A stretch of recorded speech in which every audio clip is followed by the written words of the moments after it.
get excited about opportunities, but Yeah. also stay humble and then just keep working. Like obviously, seeing all these big artists and stuff like up in person and just seeing them work and do their own thing. It's like they're normal people just like us, Yeah. but they work hard and that's how they made it. Yeah. So it's like me seeing that, it's like I'm just gonna do the same thing with my filming. So I'm gonna apply that work ethic, that time frame, the kind of mentality, don't sleep, grind type thing. Welcome back to the Corner Talks podcast. I have my good friend here. How's it going, man? Happy to be back.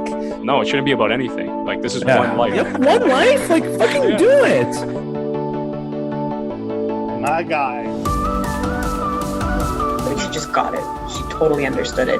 20 years old when I started just watching a lot of movies. And it tells a story. I want to tell a story.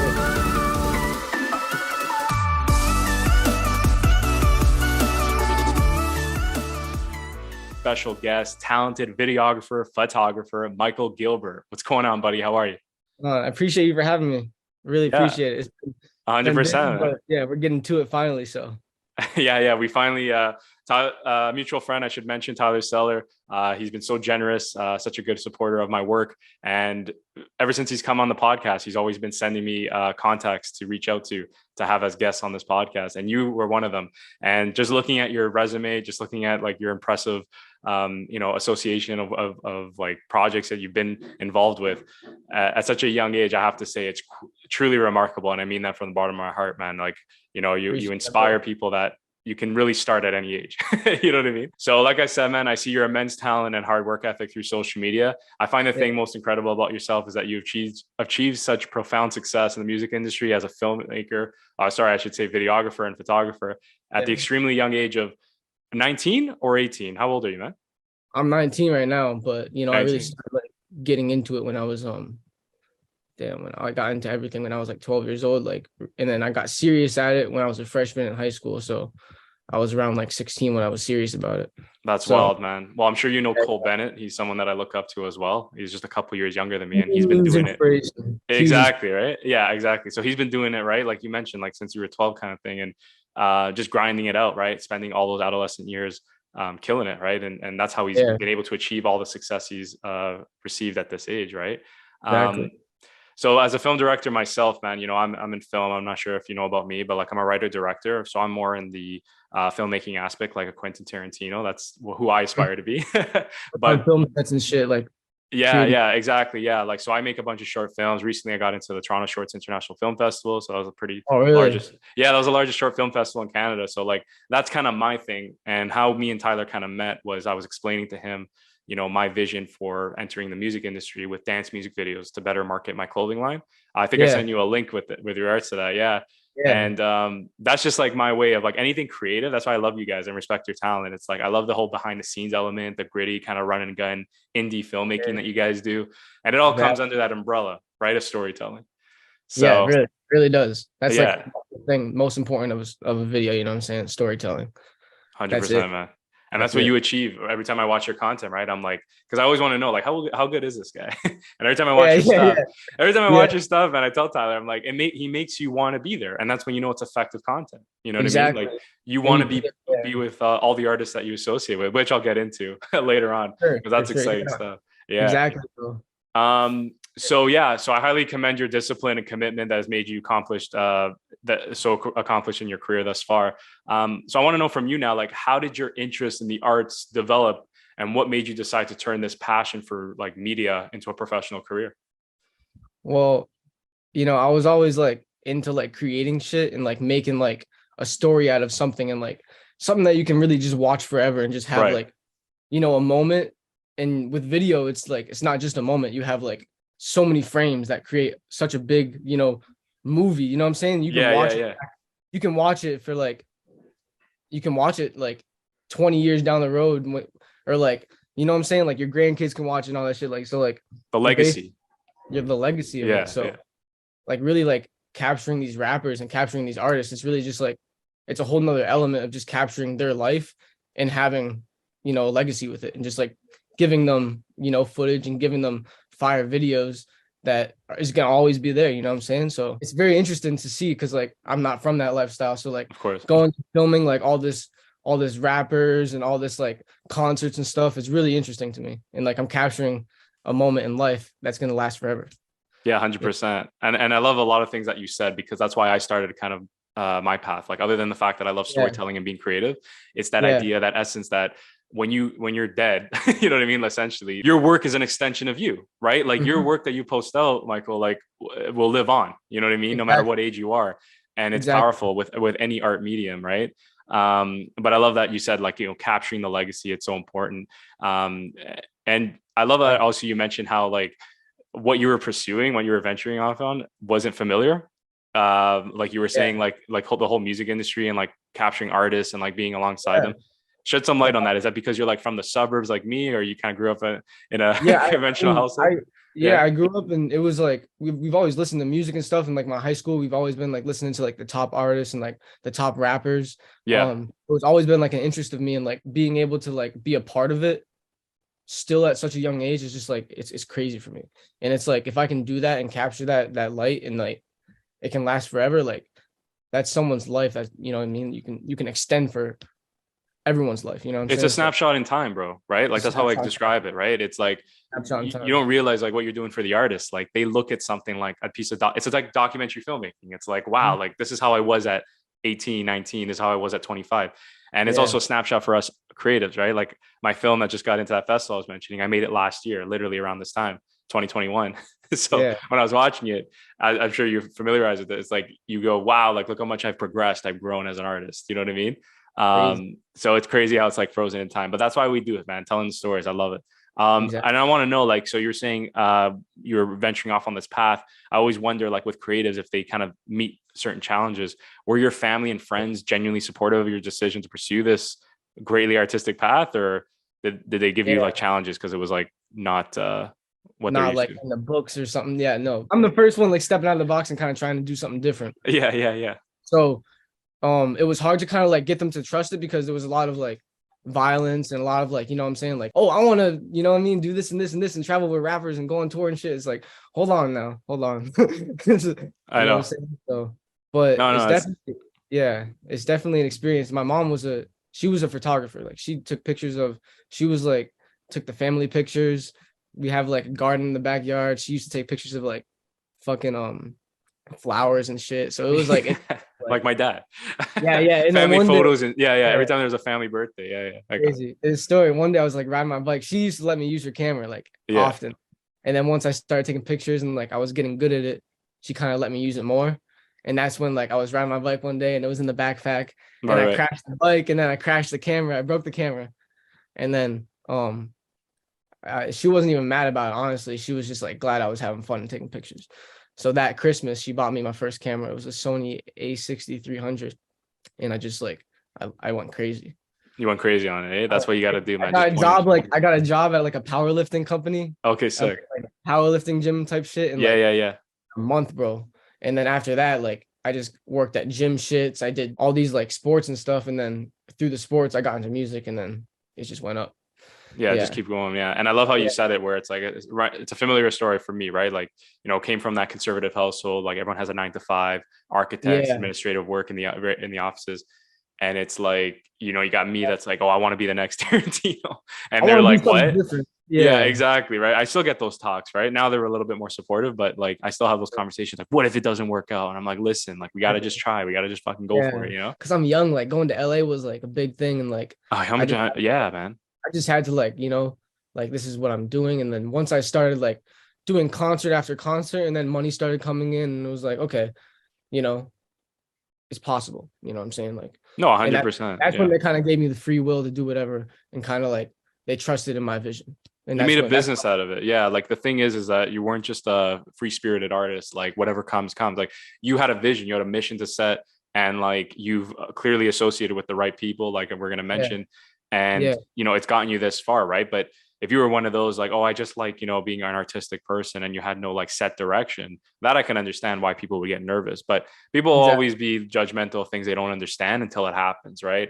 And we witnessed it firsthand, man. Like, I don't know if you probably witnessed it more than me, where it's like people have come out of the woodwork, as they say, like all of a sudden, like, yo, I never knew you were into that. I never knew you were that sick. I didn't know you were a cool guy. You know what I mean? It's like, now it's like, world. yeah, now on the come up, like you deal with all these like setbacks, but the reality is like you just gotta like follow your heart, man, and only you can see the vision. What I'm saying, not even me. Like Michael Gilbert, you see your own vision. Yeah, I see my I own see vision. that vision. Do you know Yeah. what I mean? Like only you. I can't convince you otherwise. You know what I mean? Yeah. So Getting I my love that. parents to see that vision was a tough one. Yeah, yeah, But yeah, man, the vision. But vision's tough. that's why I was commending you like on your age is because like Yeah. the fact that you're like 19, like at 19, like I was like in university and I was like kind of I wasn't even in the arts, I'll be honest, because I was too afraid to even pursue it. So Really? I just admire your well, yeah, like I was pursuing it in the sense like I was writing screenplays, like I write feature length screenplays because again, I want to eventually develop them as a director, but I wasn't like doing what I'm doing now. You know what I mean? Like I would never have been in contact with you guys, like you, Tyler. Yeah, exactly.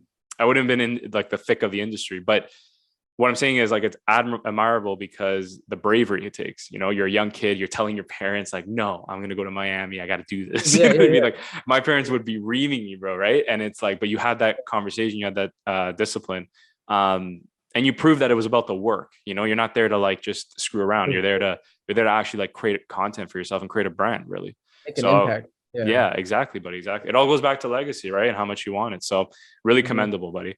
So I want to know from you now, like all these opportunities that you had and like you set out, you told your parents, even if they weren't supportive, like this is what I'm going to do. When you have those days, like what motivates you most as a videographer, photographer to continue to create even when there is that lack of support? I mean, I've kind of like created like, you know what I'm saying, like a pattern in my head. Like this is, you know what I'm saying? Like I have a pattern with what I do. And like I go to a show, I take pictures, I do this and that video, and I come out with some fire shit. And if you don't like it, you don't need to like it. You know what I'm saying? Like, but you saying you don't like it, that makes me think harder how I can make it better. Got it. So I take your criticism and I say, okay, what don't you like about it? Right. And I'm like, okay, maybe I could do this different. Maybe I could get a different angle. And it almost opens me up to different opportunities in my brain. Like, oh, I did this wrong, but almost like they think I did it wrong. So how can I make it better the next time so everyone can enjoy it? You know what I'm saying? At the end of the day, it's my art and like I have the word of speaking it. You know what I'm saying? Like, if I think it's fire, I think it's fire. You know what I'm saying? You have the intuition, like you the conviction. Yeah. Like, you know what's good. Yeah. You know what's good for sure. Yeah. This is done this way. How can I do it better? And then I take it as like professional criticism. No, I that's very mature of you, right? Like, especially again, like your age, you could easily say, nah, I'm going to do what I want to do. But I could easily just like stop filming and just be like, damn. Yeah, exactly. Take it to heart. Yeah. That's the worst thing you could do for sure. But that's I love that you. No. I'm just saying, like, I love what you said because that's exactly what I do with my films. It's like exactly your point. If you say you don't like it, whatever. But if you say you don't like it, but you provide some sort of feedback or like, you know, there's some sort of weight to it, then I can lean into it and I can use that constructive criticism to be better, right? To enhance the work. But if you're just like, yeah, fuck it, it's shit. It's like, well, then I can't work with that. That's just that's just your opinion. You know how many times masterpieces are being told their shit? You know what I mean? Exactly. Really. But I love that it comes back to your mindset. That's what you're saying, right? It all comes down to like how you like perceive things and how you like position yourself. So really, really commendable stuff, man, for sure. Love that. So yeah, I want to get now into the social media aspect because that's how I connected with you. And again, when I got that's Instagram, the huge part. That's the hugest part. Right? Yeah, bro. When I got that Instagram handle, I was just like, who's this guy? So upon viewing your Instagram page to further learn about you as a creative, I came across a piece of information in your bio that I found like vastly intriguing because it's something I resonate with. Self-taught, bro. That's what you put in your bio. And the reason why I'm drawn to this is because I've never had the opportunity of attending film school.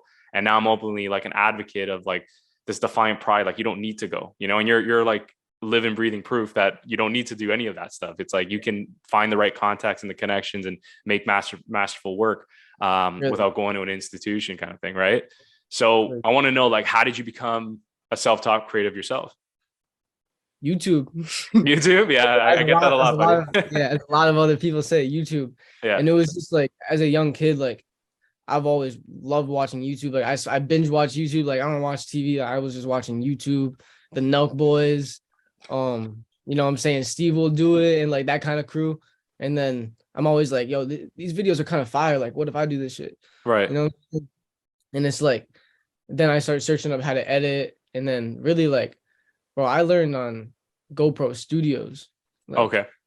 I started off with like a GoPro and I used to like ski and mountain bike. And I was like all into adventure shit. And I'm like, yo, I want to record myself doing this and then post it on social media so I can show my friends and family. Yeah. Like, So I did that and I put some music behind it, downloaded GoPro Studios for free.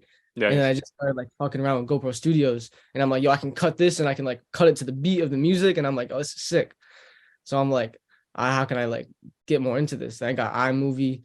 And then just like using YouTube tutorials, like, bro, you can learn so much on YouTube. 100%. Crazy how much you can learn. I'm convinced in the next 20 years you could learn how to be a doctor on that thing.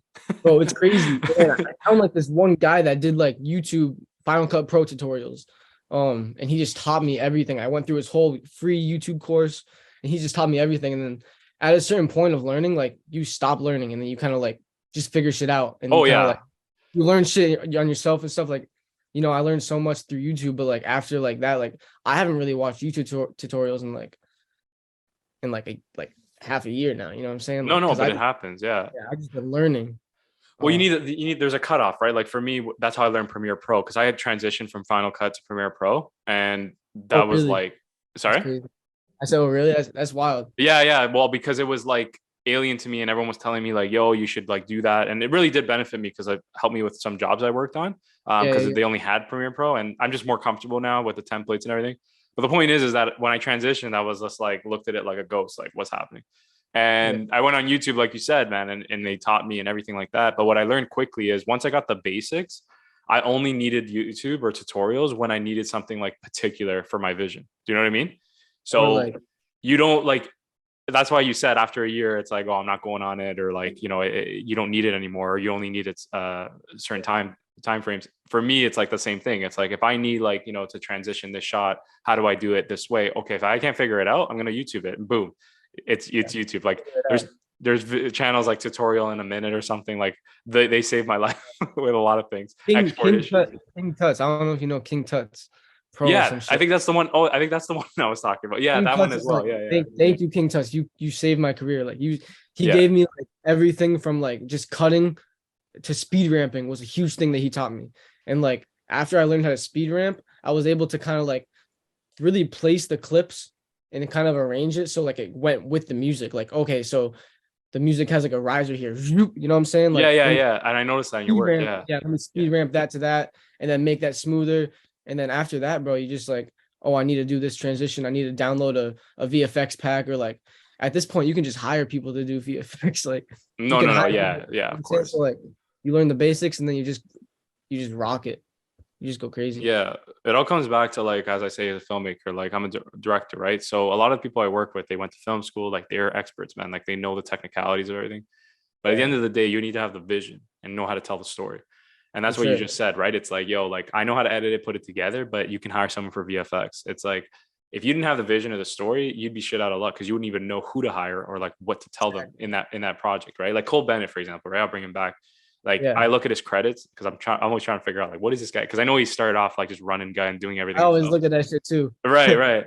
And I'm looking at his credits and I'm like, oh, this guy's a VFX team. He has a 3D artist team, whatever. But I realized that's what it is, right? As you progress, there are going to be more talented people in those fields, those areas that are going to be able to help you, support you. But you're going to need to always retain that vision. And that's why he became who he is, right? And he brought the Lyrical Lemonade Empire to what it is. But at the end of the day, it all comes back to vision, man. And like you said, you can't watch these YouTube tutorials without knowing your vision, right? So yeah, I mean, they can only teach you so much. You know what I'm saying? Like exactly, brother. After you learn the basics, then you can kind of put your own vision to it, and then that's where it becomes more of your video. You know? Awesome, man. Yeah, awesome. No, I really admire your mindset, man. You're a true hustler. You kill really, it. Yeah. So crazy, bro. I know it's true, man. Now has the label of being self-taught like hindered your opportunities, like when you're trying to get certain projects? And because I've always noticed sometimes when I'm applying for a job, they're always asking for stupid shit, like 4 years of like video production or something. Yeah. Well, really, I kind of like take it as I don't even go to those people. I kind of go to people. I love that. I kind of like go. I want my clients to be like, oh, this guy is self-taught. We want him because he's self-taught. You know what I'm saying? He did this by himself. He's so young and he's like grinding this hard. That's why we want him. You know what I'm saying? So, I mean, definitely there's like big corporations and like film companies that require, you know, maybe film school, or like maybe you need this and this and this. You need like certain certificates and stuff. But really, I really like my clients to be like the ones that appreciate just like, oh, the grind. Okay, we fuck with that. You know what I mean? you turn this video around in fucking 6 hours. Like that's why we fuck, you know what I'm saying? Like more like the talent and what you can do instead of all the certificates in school behind it, you know? Yeah. Well, I admire the clients, like you said, that actually just look at the portfolio. Like that's how I got my last client, big client in LA. Like I didn't even send them a resume, bro. I sent them my YouTube links. They asked me to do a tutorial, like a test video. Boom, got the job. Like you don't need to look at where I went to school. Like look at Cole Bennett. This guy's a dropout, and you know what I mean? It's killing it. You just gotta like prove. You just gotta show them what you can do, and that's the key, bro. I've created like a pattern with my shit. You gotta film something sick, go crazy on the opportunity, make the best video you can ever do, give it to them as soon as possible.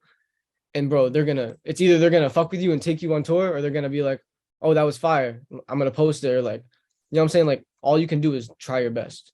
Like what's the worst? That's why I'm always a big advocate of like putting out content, whether it's this podcast, whether it's my dance music videos, my short films. Put it out, bro. Just put out everything, because bro, like even this podcast, like I'll be honest, I had moments where I was like, yo, where am I going with this? What's going on? But I have this vision of like where it can take me and like where it can take really my audience.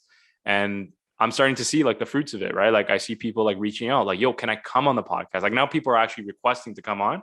And that's a huge honor because I've been doing this for the last 2 years, right? And I have guests like yourself, right? Like more prominent guests where it's like they're more experienced and they can actually have a story. Because when I started off with my guests, right, it's more like they were just trying to figure out the creative industry. Yeah. Now I have guests where it's like yourself, where it's like what you're going to get into, that worked with A-list talent and like can tell you this is how the grind is. You know what I mean? This is dope, man. Yeah, for sure. What advice would you give to those creatives seeking to attend like a film school, or, you know, that certifies their creativity, or if they feel discouraged that maybe they didn't get, they got denied the opportunity and it might like affect their career? What would you kind of give advice to them, bro? I feel like you don't need film school at this point, because film school, like you can learn, if not more, on YouTube or just buying a course. Like there's courses out there that you can pay like $200, $500, and they can, you know, it is a film school. Like instead of I get it. $30,000 to go to film school or some shit. You know what I'm saying? Like there's so much, like the internet has so many resources out there. I say don't even go to film school. I say just keep doing what you're doing and try to, you know, create your clients naturally. And like the way, like just do it that way, and then you own your shit. You didn't go through no one. And that's why I feel like, you know, back to the self-taught thing, it feels so good to like do this without going to film school. Yeah. Because it's all me, you know what I'm saying? Like I did this by myself. Like I really, you know what I mean? Like learned everything by myself. And it's like at the end of the day, like I'd rather that reward beyond me going to this and this and this to get there. Yeah. I'd rather just try to do it myself. And like I feel like you don't need it nowadays with all this technology. No, for sure. What I feel like you're saying is like you go from self-taught to self-made. It's kind of like you have that pride where it's like, I didn't need to go through all these little avenues and checkpoints and rubric criterias of like a project to appease a professor. I did it out of this, you know what I mean? Out of my mind and out of my heart, really. Right. And I love that, man. You remind me so much of myself. Like I would always say, no, because man, I'm 28. I just turned 28 and I'm almost 10 years older than you. And it's like, I just would say the same things at your age. Like, and people thought I was crazy. I thought I was crazy at one point, but I really believed in my heart, like, no, like anyone could do a marketing coordinator job, right? Anyone could do like a data analytics job, but what we do, no one can do. That's what makes it special, right? Like your videos, no one can do your videos because it's a unique vision for you. Do you know what I'm talking about? Yeah, the more videos you make, the more unique your vision gets. Exactly, right? And the more you learn how to get better, and the more you develop your own kind of voice, right? Your own kind of style. 100%. So yeah, exactly, buddy. Awesome. So having this conversation with you, I would be remiss to not mention at some point in the conversation your impressive list of clients, including high-profile rappers. Yeah, like Swae Lee, Tory Lanez, and Trippie Redd. Seeing how Swae Lee happens to be a frequent collaborator in your projects, I feel compelled to tell you, man, like the Unforgettable song. I told Tyler this. So when I launched my company 94 Productions back in 2020, I did a little promo video. It wasn't even with the logo. It was just 94 Productions Presents. And I put the Unforgettable song with Swae Lee's verse, like the chorus. And I just needed to tell you that because I know like you're closely associated with him. So I needed to share that because it's amazing how things come full circle in a way. The song serves such an impact on my creativity that, like it's just so closely tied to like me. And I intend to do even a dance music video for my clothing line. I think it would be dope. Yeah. Cause I love that song. It's dope. And so, it's a crazy hit. Yeah, no, crazy, crazy. So now that you're working in Miami, or I've heard that you've come back, I'm not sure if you're still Yeah, there. I'm in Massachusetts right now. It's Oh, okay, cool. Okay, cool. Yeah, yeah. That ain't Miami, right? oh, For those seeing the video, yeah, he just showed us his view. I got a view of a brick wall too, buddy. Love being in the house. nice, Uh, nice. so now that you're like, coming back from Miami and things like that, how did working with Swae Lee come about as fast as it did? Well, it really started with my boy Ish Alkanor. He's an artist in Springfield, Yeah, Mass. for sure. Um, he opened up for Sway in SNHU. It's a college in New Hampshire. And so I filmed his set, and then after his set, Sway performed. I filmed his performance and shit. And then I met up with this guy Trail Lit. He's like Sway's boy. Right. And then he basically like gave me his number and stuff. We connected. The next day I cranked a sick ass video out, a sick concert recap, sent it over to him, and then he showed Sway. Sway fucked with it. And then at that point, like he knew how young I was. So like he was like, oh, come down to New York the next week. So I went to New York. We really talked like one-on-one about like, my career and like what I can do to like go to the next level. And then he was saying how he wanted me to go down to Miami for his Swaycation birthday. And it's basically like a Swaycation annual birthday, a week of just Swae Lee and his boys just partying, getting lit and just like celebrating Sway's birthday. I flew down there with Ish, my boy Ish Alkanor. I filmed that whole thing. And then after I made that video of the Swaycation, he pitched to me of creating a vlog series, like a TV channel. So are you in the works of like, is this serious? Like becoming, or is this already in the process for YouTube? Like docu-series? It's in the process. So we awesome, have episode 1 of Sway in the Life up on YouTube right now. Right. It's on Swae Lee's channel right now. So if you want to check that out. And then we're dropping episode 2 in a week. Episode 2 is gonna be what was that? It was like a some festival, something music festival. So there was a music festival. So episode 2 is going to be a music festival in Washington, D.C. There was something in the water, and then Ray Sherman performed there. So that's going to be a sick episode. And it's going to go to L.A. and then him in the studio for BET. Watershed? Weekend. Talking about Watershed, right? What for the festival in Washington? No, it was it was something in the water. It was called something in the water. Oh, my bad. I searched it up to try and see if I could get it. First one that came up. Something in the water. So he performed there, and we got mad content there. Him, with all these artists and stuff. And then we went to LA, and then we got a studio session in, filmed that, and then BET awards also. So wow, that's dope, man. This guy's been around, man. Experienced. That's awesome, bro. Yeah, so working alongside with them, right? Like close, like up and personal. What lessons have you learned from them? Being in the music industry, what has it taught you personally and professionally? I feel like just staying humble and not getting too excited about, get excited about opportunities, but also stay humble and then just keep working. Like, obviously, seeing all these big artists and stuff like up in person and just seeing them work and do their own thing. It's like, they're normal people just like us, but they work hard, and that's how they made it. Yeah. So it's like me seeing that, it's like, I'm just going to do the same thing with my filming. So I'm going to apply that work ethic, that time frame, the kind of mentality, don't sleep, grind type thing. You know what I mean? And that's what they do. That's all they do. Yeah. Really. So like, you just got to like put your feet in their shoes and just like, they're just normal people just like us, but they're just like, they worked for what they have. So you just got to think like, I can do the same thing. Yeah. What you're saying is there's nothing kind of like spectacular about them. It's more so it comes down to work ethic and discipline. Yeah. Because exactly. 100%. Yeah. And like if you possess that, and that's really inspiring to hear, right? Because we're always trying to figure out, especially as celebrities, like, what makes them different? Like, how do I get to that level? Like, do I have to do a sleep routine, or do I have to fucking jog for 5 minutes in the morning? Like, what happened? And then you realize when you're 100%, and then you realize, because I've worked closely with some celebrities too, it's like, nah, man, like they're just people like that. Obviously they're talented, but they perfect that talent by relentlessly working at it. And that's what you got to do, man. I'm really, really proud that like you kind of like know that because it's important, right? Especially, let's be honest, bro, like 19 years old, not a lot of kids are talking like you are, right? A lot of kids are like, just kind of letting life flow. But you're kind of like have this vision, this mindset of like, like you're growing up fast, right? In a good way. And you, by the time you're my age, fuck, who knows where you're going to be, Shit, I just lost my thought. Bro, it happens.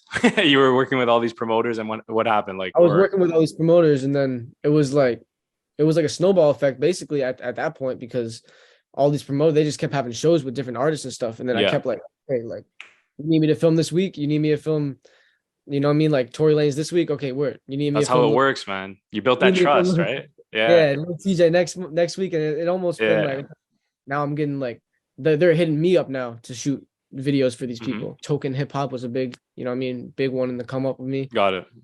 Yeah, so like just being around and just like keeping your head open, is working with everyone.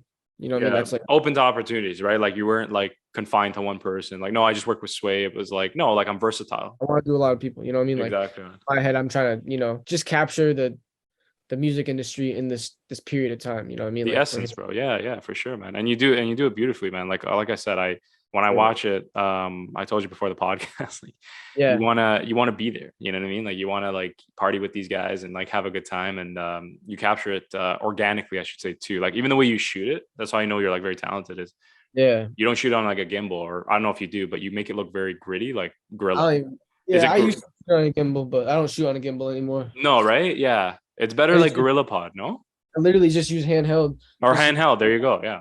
I have my rig and shit. Yeah. I have like a small rig cage. I have like a handle. I have a top handle, and then I got a fat monitor. Yeah. The key is the fat monitor, bro. Oh yeah, that monitor. Yeah.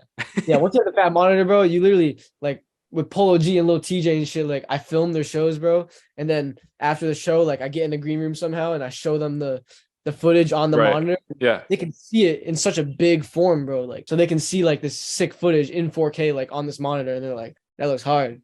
But first and foremost, it helps someone like us, man, because I've shot on that little LED screen that comes with the camera, and man, well, those are learning lessons, right, when you're starting off. But 100%. God, like that monitor has saved me. That monitor has saved me in sticky situations. Going forward, like with regards to like projects, I know you were talking about this whole vlog series you're doing, but is there anything else outside of that realm that you desire to accomplish as a videographer, photographer? Anything you're pursuing or you have your eyes set on?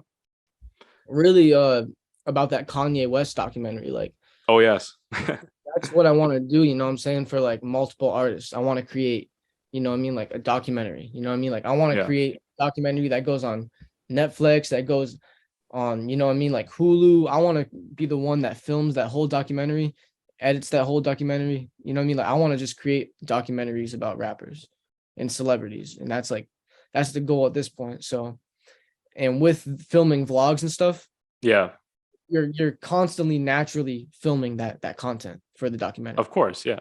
So I'm always constantly working toward this goal of making a documentary for Swae Lee, or making a documentary for a Boogie with a Hoodie, or making a documentary for, you know, all these big artists. It's just making a huge documentary. Well, brother, you'll get there, man. Fuck. Gary Vee always says, do you follow Gary Vee? Gary Vee, you follow Gary Vee? Yeah. Gary Vee, man, always says like you're young as fuck, and like he's always saying like, you know, you're 28, like for me, right? So if I'm young, you just were born, bro. Yeah, bro. This guy's an infant. No, joking.